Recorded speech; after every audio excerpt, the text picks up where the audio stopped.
Bonsoir à tous et à toutes, bienvenue dans cette nouvelle édition de BBC Info. Voici le sommaire de ce lundi 10 juin. La spirale de la violence au Mali, au moins 95 habitants d'un village d'Ogon ont été massacrés la nuit dernière dans le centre du pays. Au Soudan, au moins 4 personnes ont été tuées dimanche alors que la grève se poursuit. Le Conseil militaire intensifie le déploiement des forces de sécurité. Et dans ce journal, nous irons ensemble au Ghana à la rencontre d'un professeur qui a une recette qui marche du tonnerre auprès des élèves. On ouvre ce journal avec un nouveau massacre au Mali. Une centaine de personnes ont été tuées dans une attaque dans le centre du pays, dans la région de Mopti. Le village de Sobankou, qui abritait des membres de la communauté d'Ogon, a été entièrement brûlé.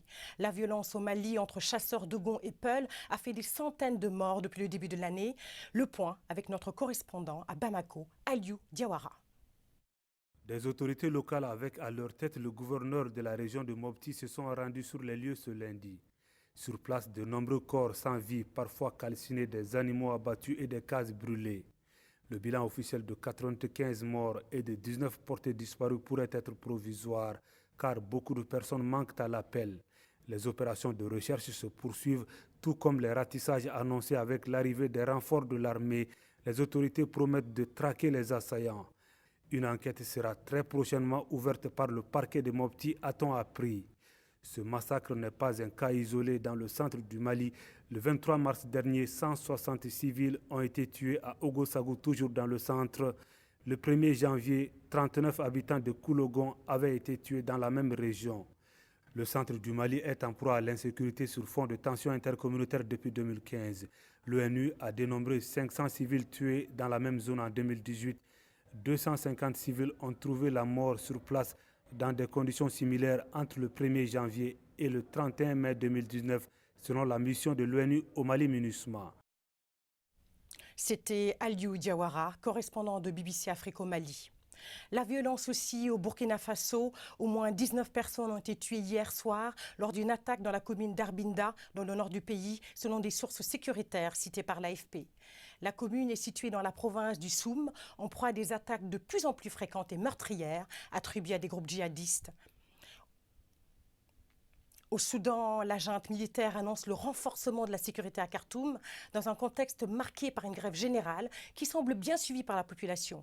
Au moins 4 personnes auraient été tuées dans des affrontements avec les forces de sécurité. La plupart des commerces et bureaux restent fermés à Khartoum pour la 2e journée.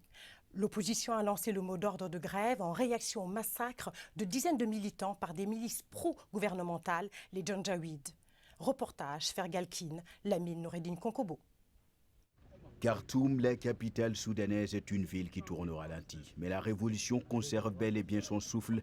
Elle a seulement pris une nouvelle forme. Ici, le quartier de Bari, où s'est rendue une équipe de la BBC. Les liesses des semaines passées, on se déplace au silence et à la démobilisation. Mais le message n'en est pas pour autant moins fort. Cette rue d'habitude est bondée de monde, foule des jours ouvrables. Mais aujourd'hui, notre équipe n'a rencontré que des groupes de jeunes. Ils tentent de monter une parade contre les milices pro-gouvernementales. Ce jeune homme explique qu'il y a des combats ici, il y a de sérieux problèmes ici au Soudan. Il n'y a pas de justice et les gens veulent la justice. Nous voulons nos droits.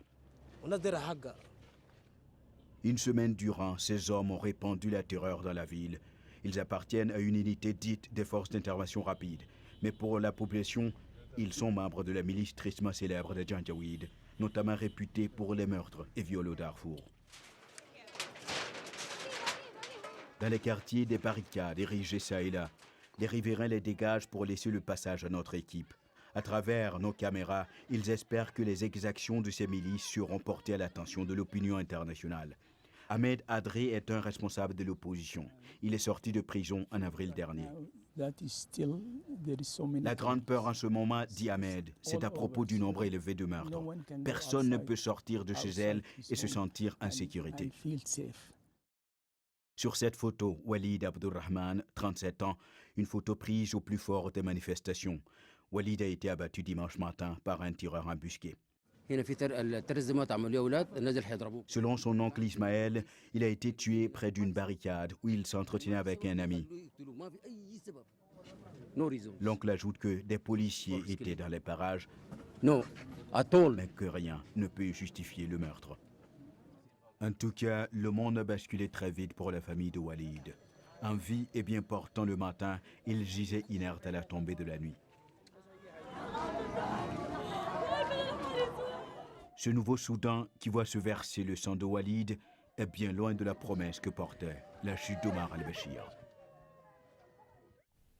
Dans l'actualité internationale, des centaines de milliers de personnes ont manifesté ce week-end à Hong Kong contre un projet de loi qui créerait un accord d'extradition avec la Chine. D'autres manifestations sont prévues cette semaine. L'exécutif de Hong Kong, soutenu par Pékin, a exclu de retirer le projet de loi. Les détails avec Nicolas Negos. Le gouvernement de Hong Kong est resté provocateur, même face à une énorme opposition. Le nombre exact de personnes ayant participé à la manifestation a fait l'objet d'un débat, mais ils étaient certainement des centaines de milliers. Des manifestants qui ont envahi les rues de la ville pour protester contre le projet du gouvernement local d'autoriser des extraditions vers la Chine continentale. Le gouvernement pro-Pékin de Hong Kong a cependant annoncé aujourd'hui qu'il ne comptait pas retirer ce projet de loi. Je tiens à dire à tous les citoyens de Hong Kong qui ont exprimé un point de vue sur ces amendements, que vous soyez d'accord ou non avec nous, que vous souteniez le travail que nous faisons ou que vous vous opposiez à celui que nous accomplissons, je tiens à remercier chacun d'entre vous. Pour la chef de l'exécutif hongkongais, les manifestants ne comprennent pas que les fugitifs se cachent actuellement dans la ville sans craindre que justice soit rendue de l'autre côté de la frontière. Des avocats, des juges, des universitaires et des représentants du monde des affaires ont condamné ce projet de loi. Même avec des amendements limitant l'extradition aux seuls crimes graves, des personnes de tous les horizons se joignent aux manifestants. Hong Kong dispose de cette clause de restriction pour les auteurs d'infractions en fuite. En d'autres termes, nous ne renvoyons pas de prévenus en Chine pour y être jugés en raison d'un manque de procès équitable. Notre préoccupation est que, peu importe la culpabilité d'une personne, pour le moment, nous ne voyons pas dans le système juridique chinois la possibilité d'un procès équitable.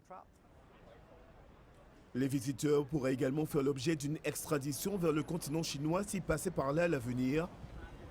Des gouvernements étrangers ont condamné ce changement que beaucoup considèrent comme une trahison de ce qui avait été promis par Hong Kong. Le reste de l'actualité en bref. En Inde, 3 hommes ont été condamnés à la prison à vie pour le viol et le meurtre d'une fillette musulmane de 8 ans dans le Cachemire. 3 policiers reconnus coupables d'avoir détruit des preuves ont été condamnés à 5 ans de prison. Pour rappel, la victime a été enlevée, agressée sexuellement et tuée dans un temple hindou l'année dernière. Plusieurs milliers de Haïtiens manifestaient dimanche à Port-au-Prince pour exiger la démission du président Jovenel Moïse, accusé d'être au cœur d'un stratagème de détournement de fonds par la Cour supérieure des comptes. Cette manifestation s'est tenue à l'appel d'organisations de la société civile et des partis de l'opposition. À Venise, les protestations contre l'entrée de ces grands navires dans les eaux de la ville se sont multipliées ces derniers jours. Cela fait suite au paquebot de croisière du MSC Opéra qui s'est écrasé sur un bateau de croisière qui a accosté ce 2 juin. 4 touristes ont été blessés dans l'accident. Si vous êtes enseignant, vous êtes sûrement déjà demandé comment empêcher les élèves de s'ennuyer en classe. Eh bien, un professeur d'art créatif au Ghana a trouvé une méthode originale, la danse. Et les élèves adorent, comme nous l'explique Caroline Noyer.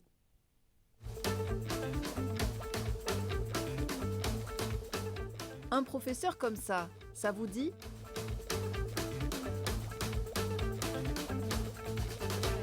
Percy est professeur d'art créatif dans l'Est du Ghana. Sa manière bien à lui d'encourager ses élèves est devenue virale sur les réseaux sociaux. Cette vidéo a été partagée et vue par des milliers de personnes. J'utilise de façon unique la danse avec mes élèves pour améliorer leur confiance en eux en classe.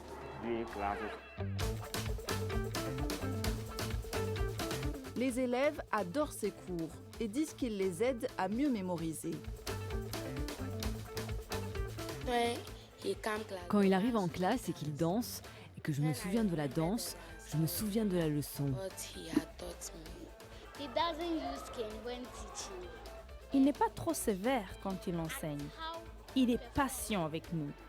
Il fait tout. Il fait tout son possible pour que l'on comprenne.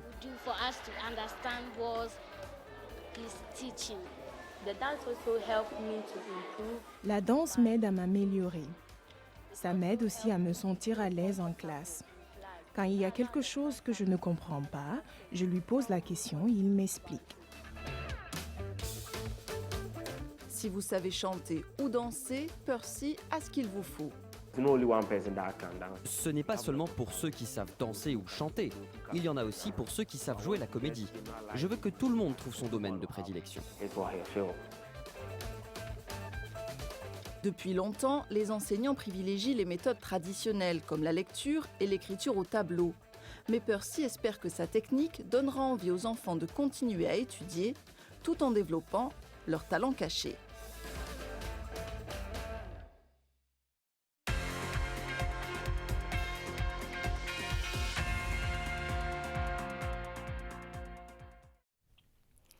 Les espoirs de l'Afrique francophone reposent sur le Cameroun ce soir au Mondial 2019 de football féminin.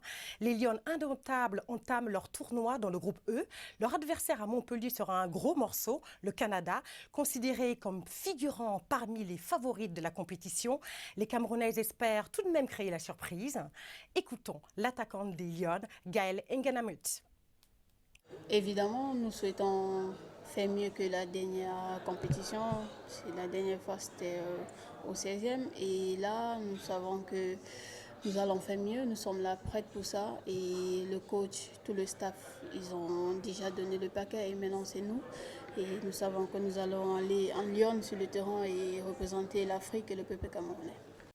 C'est une équipe bien préparée qui a travaillé, qui a fait sa préparation dans de très bonnes conditions et très motivée et qui aujourd'hui s'apprête à rencontrer une équipe redoutable, celle du Canada. Coup d'envoi du match à 19h GMT, 20h au Cameroun. Les deux autres équipes africaines de ce mondial ont connu des débuts difficiles ce week-end. L'Afrique du Sud s'est inclinée 3-1 contre l'Espagne dans le groupe B. Et puis le Nigeria a essuyé une défaite sèche, 3-0, face à la Norvège dans le groupe A. Football toujours chez les messieurs. Wilfried Bony va disputer sa 5e CAN. L'attaquant a été nommé dans le groupe final des 23 joueurs retenus pour représenter la Côte d'Ivoire. Âgé de 30 ans, Wilfried Bony avait fait partie de la sélection de 2015 qui avait remporté la CAN. Il n'avait plus joué pour les éléphants depuis 2 ans. Wilfried Bony est actuellement sans club puisqu'il a été libéré par Swansea le mois dernier. Un mot de tennis à présent avec l'exploit de Rafael Nadal. L'Espagnol a soulevé pour la 12e fois le trophée à Roland-Garros.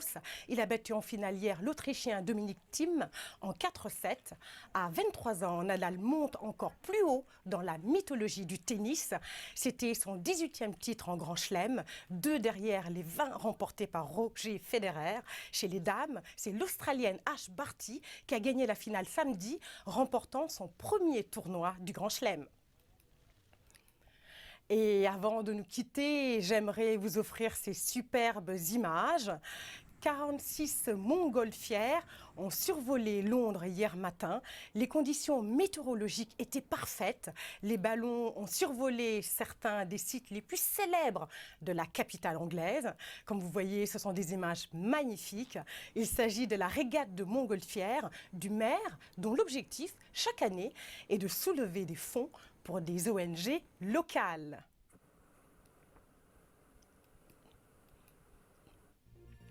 C'est la fin de ce journal. Merci de l'avoir suivi, notamment au Cameroun sur Canal 2. Je vous rappelle la principale information de ce journal, le massacre au Mali. Bonne soirée à tous.